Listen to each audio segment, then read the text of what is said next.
বাগবৰৰ বিধায়ক চেয়াৰমান আলী আহমেদৰ বিৰুদ্ধে বৰপেটা সত্ৰই আইনৰ কাষ চাপিব। আজি বৰপেটা সত্ৰৰ পাতচাঙত অনুষ্ঠিত সত্ৰ পৰিচালনা সমিতি সভাত বিধায়কগৰাকীৰ বিৰুদ্ধে গোচৰ ৰুজু কৰাৰ সিদ্ধান্ত গ্ৰহণ কৰে সত্ৰ পৰিচালনা সমিতিয়ে। বিধায়ক চেয়াৰমান আলী আহমেদৰ বক্তব্য বৰপেটা সত্ৰৰ প্ৰতি অপমানজনক বুলি অভিহিত কৰিছে বুঢ়া সত্ৰীয়া বশিষ্ঠ শৰ্মাই।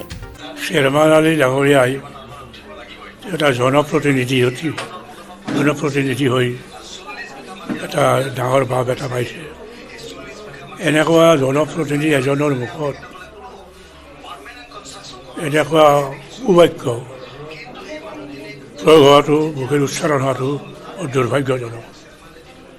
প্ৰথম কথা হ'ল, সত্ৰৰ চৰকাৰৰ নিৰ্দেশ মতে সত্ৰৰ সভাপতি সদস্যসকলে যাই মণ্ডলৰ লগত আলোচনা কৰি আমাৰ সীমা চমজাই লৈছে।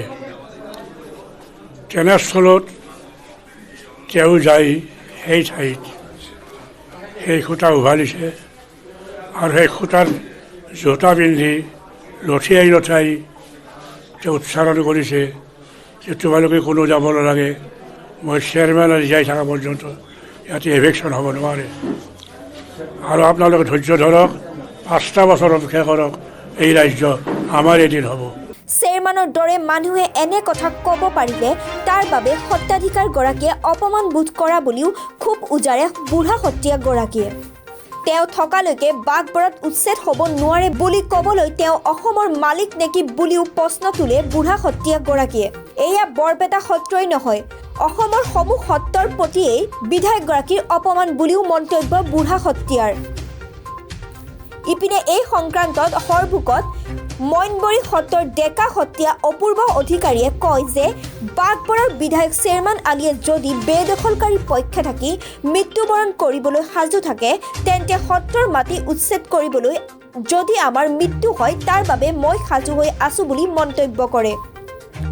আমি সংবাদ মাধ্যমৰ জৰিয়তে দৃষ্টিগোচৰ হৈছে বাগবৰৰ সন্মানীয় বিধায়ক চেয়াৰমান আলী ডাঙৰীয়াই কাইলৈ বৰপেটা সত্ৰৰ আজি যিটো প্ৰশাসনৰ পৰা উচ্ছেদ অভিযান চলোৱাৰ কথা আছিল আৰু সেই উচ্ছেদ অভিযানৰ স্থলীত গৈ তেওঁ বাধা প্ৰদান কৰিছে আৰু তেওঁ যিসকল বেদখলকাৰী আছে বেদখলকাৰীসকলক উচতনিমূলক মন্তব্য প্ৰদান কৰি তেওঁ কৈছে যে আমি সত্ৰৰ মাটি বেদখল উচ্ছেদকাৰীসকলক কোনো কাৰণত আমি বেদখল কৰিবলৈ নিদিওঁ, উচ্ছেদ কৰিবলৈ নিদিওঁ।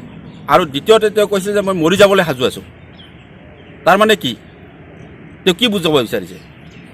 তাৰমানে তেওঁ মৰিব, তাৰ কাৰণে আমি সত্ৰৰ মাটি বেদখল কৰিব দিম, এইটোতো হ'ব নোৱাৰে। গতিকে আমি মাননীয় মুখ্যমন্ত্ৰী মহোদয়ক অনুৰোধ জনাইছোঁ, অনতি পলমে অসমৰ সত্ৰৰ ভূমি যিসকলে বেদখল কৰিছে বেদখলকাৰীসকলক উচ্ছেদ কৰিব লাগে।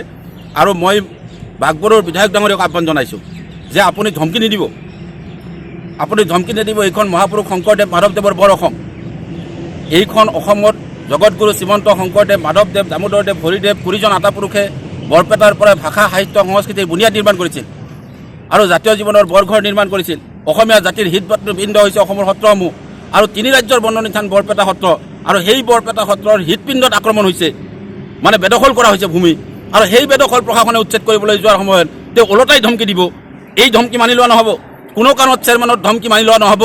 যিকোনো মূল্যৰ বিনিময়ত বৰপেটা সত্ৰত নহয়, অসমৰ সত্ৰৰ ভূমি বেদখলকাৰীসকলক উচ্ছেদ কৰা হ'ব।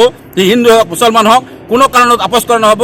মাননীয় মুখ্যমন্ত্ৰী মহোদয়ক মই অনুৰোধ জনাইছোঁ যে আপুনি সত্ৰ আয়োগ গঠন কৰি দিছে বঙাইগাঁও কেবিনেটত গঠন কৰি দিয়া সত্ৰ আয়োগৰ কাৰণে আপোনাক আদৰণি জনাইছোঁ।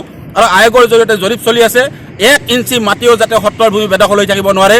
এইখন শংকৰ মাধৱৰ অসম, ইয়াত চেয়াৰমেনৰ ধমকি নচলিব। উল্লেখযোগ্য যে বিধায়ক চেয়াৰমানে এক অনুষ্ঠানত ৰাইজক উদ্দেশ্যি ভাষণ প্ৰসংগত মই জীয়াই থকালৈ বাগবৰত উচ্ছেদ নচলে, কোনো ভয় নকৰিব, বিজেপি খুব বেছি আৰু 5 বছৰ থাকিব। বৰপেটাৰ পৰা প্ৰদীপ কুমাৰ চৰকাৰৰ ৰিপৰ্ট, তৰংগ লাইভ।